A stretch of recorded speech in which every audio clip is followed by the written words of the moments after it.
es la variable que contiene nuestro modelo. Y luego con este modelo CLF vamos a hacer predicciones sobre los datos de test. Y la variable IPRED contiene las predicciones que realizamos sobre este dataset de test.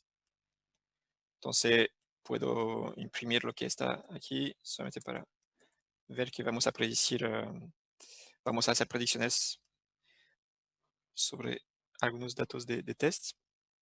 Y luego utilizamos la matriz de confusión para visualizar los errores. Entonces, como lo vimos esta mañana, tendríamos las predicciones y las clases reales.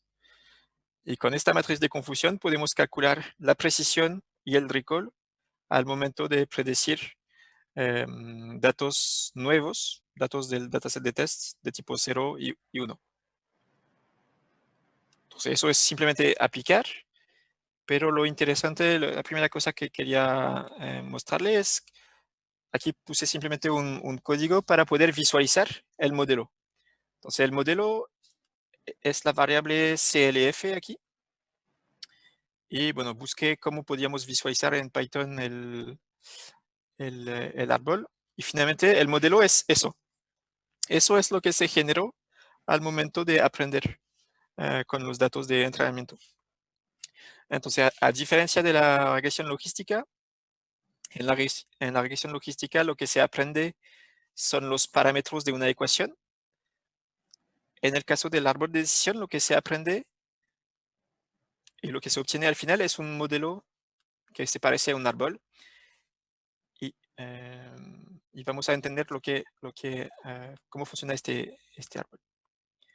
Entonces, lo primero que podemos observar es que al final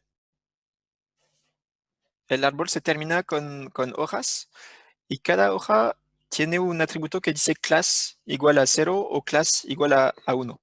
Entonces, si uno llega aquí, vamos a decir que este dato, como si estamos leyendo un nuevo dato y llegamos a esta hoja, vamos a clasificar el nuevo dato con esta clase 0.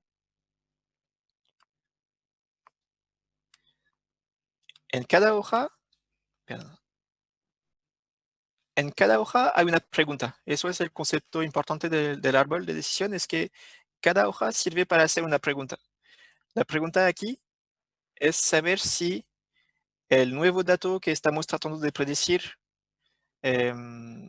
tiene un valor de CA inferior o igual a 0,5.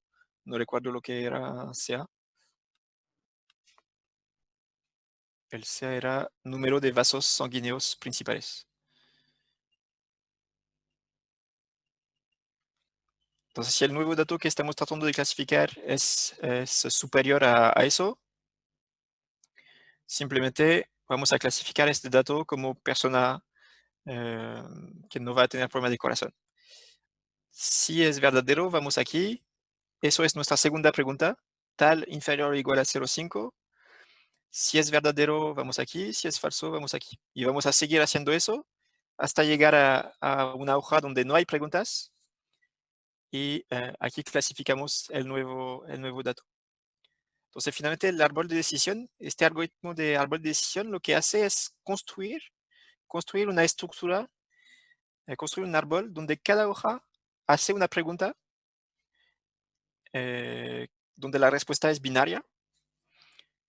Y cuando llegamos a una hoja, clasificamos el nuevo dato. No sé si hay comentarios, preguntas, ya para empezar.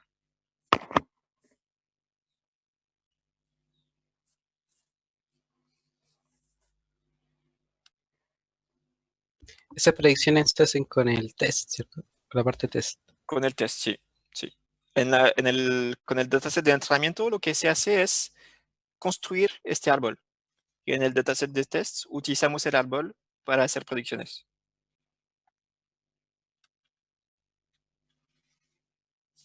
¿Y Yo cómo tengo, el árbol se primero verifica, por ejemplo, que el CP sea menor o igual? ¿Cuál es la importancia de eso por los pesos de los X?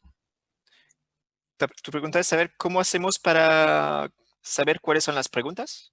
O sea, ¿cómo internamente va clasificando para izquierda a derecha la pregunta. ¿De dónde saca la pregunta? ¿Por qué no Sí, sería otra la pregunta? exactamente. Entonces, eso es la pregunta de cómo funciona el algoritmo para construir este árbol de preguntas. Entonces, lo que vamos a hacer es el notebook 3B, que permite ver eso. Antes de ir en esta dirección, no sé si hay otro comentario, preguntas. Está, está brígida la opción de como este árbol anula características, las corta de la nada, así como ya pueden estar relacionados, pueden estar, sí, que esta característica alta eh, eh, tiene indicios o está bien relacionada con la presencia de cáncer, por ejemplo, pero si no cumple esta otra condición, no, de raíz no. Y los otros modelos no sé si podrán hacer eso, como cortar de raíz está interesante eso de la condicionalidad que le va dando. Y una característica interesante de este algoritmo también y de estos modelos es que hacen una jerarquía entre los atributos y también son relativamente fácil de interpretar. No es como un modelo estadístico que no te permite dar cuál fue el camino del modelo para tomar una decisión. Que eso es el problema típico de los redes neuronales hoy, que a menudo estos modelos toman decisiones, pero como humano tú no sabes cómo llegó a esta decisión el modelo.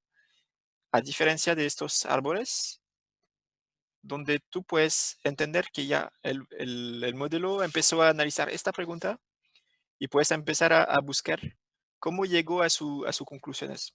Entonces puedes tratar de identificar eventualmente si hay un problema en el modelo o al menos cuál fue la reflexión, entre comillas, del modelo al momento de clasificar. Entonces, Profe. sí, una última cosa, una característica interesante de este algoritmo es que como tiene una buena explicabilidad.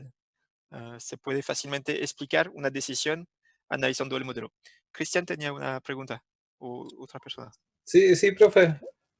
Una consulta es que veo que en cada uno de los cuadros del árbol aparece la clase, que es 0 o 1, Sí, ¿cierto?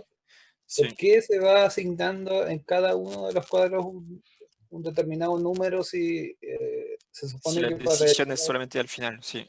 Sí, lo asumo. Eso es una buena pregunta. Am,